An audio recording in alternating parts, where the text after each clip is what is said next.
Here with Auburn's pitching coach, Corey Myers, and today we're not in the bullpen, we're actually someplace really special. Yeah, we're at Auburn's Sport Medicine and Movement Laboratory, where we bring our pitchers to get quantitative data to help them in the circle.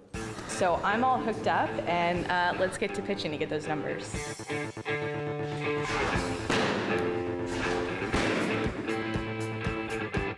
All right, Amanda, let's look and break down those two pitches. If you look at your line, that line is the force plate. And the line direction gives you the angle at which you're hitting the force plate. And when we bring our pitchers in, that's one of the things we really concentrate on. So different lines, because one was a fastball and one was a curveball, so you can see the different forces and the angles. There's just so much to learn here at the lab. So much fun. Thank you all. Good stuff from Corey Myers, who serves as pitching coach for the Auburn Tigers as well under his father, Clint Myers. And I think what sticks out to me most from an outsider's perspective looking in, as we walk into the booth here in Auburn, Alabama, Adam and Amanda talking to you. So you're basically trying to figure out where the differences are. I do X, the result is Y. I do X a second time, the result is Z. Z is better than Y, so how can we keep repeating the second X? I think it's an interesting thing to track. Yeah, with the data and the numbers behind it to actually prove X and Y, and that's a great way to explain it. But oftentimes a pitching coach gives his or her opinion about what you're doing or not doing, but when you actually have numerical data back behind a pitch and mechanics, then you're able to make adjustments and see what is most efficient versus what may not be so efficient. Courtney Shea in the 7th spot leads off the Auburn third and fouls one at the plate on a pitch up and in. And one of the biggest things too is over there in the kinesiology lab, they're examining the effects of a pitcher's pain history and their pitching mechanics. So trying to link up mechanics to what kind of pain a pitcher might have and try to prevent any pain, to be able to get their mechanics right so that you don't have to pitch in pain, because that's one of the biggest things that can affect your career is you may have the best stuff in the bullpen, but you get hurt and you're unable to bring that to the game because of the pain that you're in.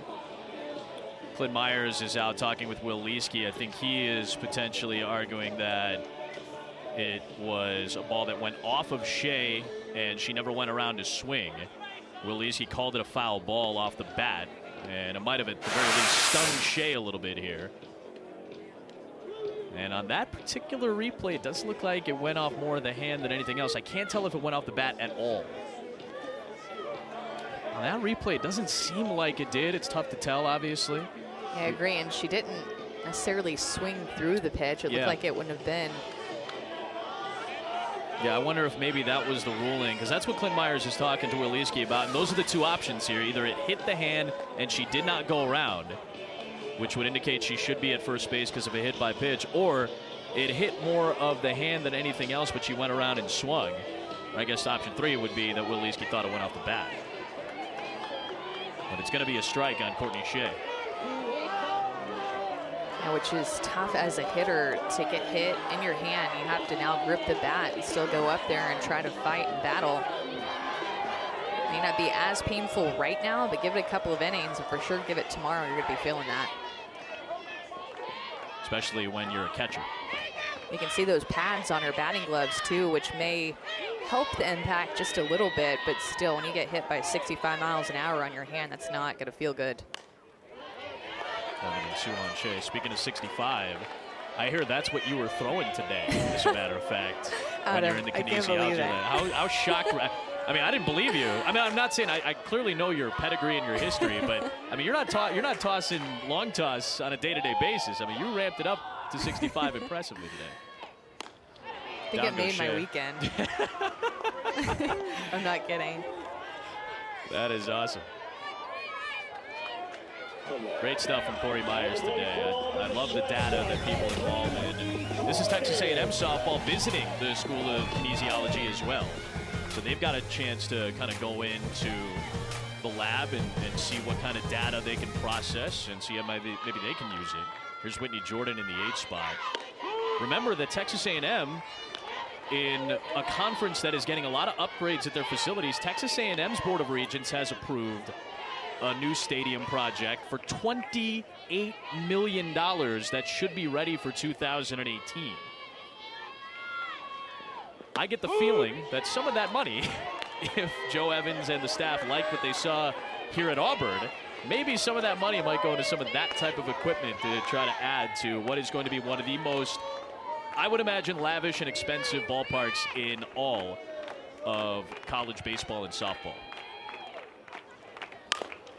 Jordan to short, deep in the hole. This is going to be a tough play for Koyas. Picked out by Vidalis, but not in time. Too deep in the hole to get the out. A good play on both ends defensively, but good speed by Jordan to beat it out for a single.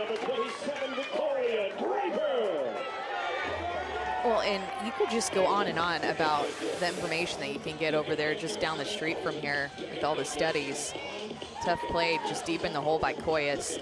But I also want to say a big thank you to Dr. Gretchen Oliver and also Dr. Wendy Weimer for just what they're doing to make this sport a little bit better by doing the studies, and their help with Auburn and other SEC teams. We saw A&M do it, but other SEC teams who have come in here and participated as well.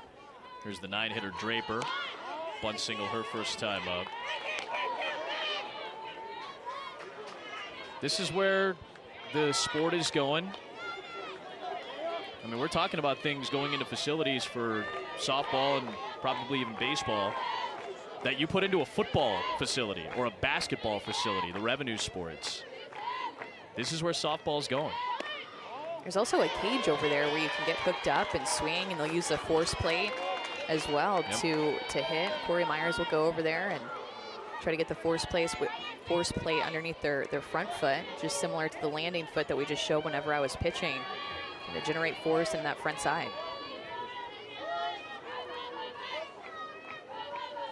It's absolutely fascinating stuff, especially for data geeks like us who like to see what's happening. Obviously, coaches fall into that category as well. Any little edge you can get, whether it's a longer stride, a shorter stride, whether you're in the circle or at the plate, if that adjustment gives you an extra mile an hour and maybe gives you a little less pain the next day, that's going to be worth it.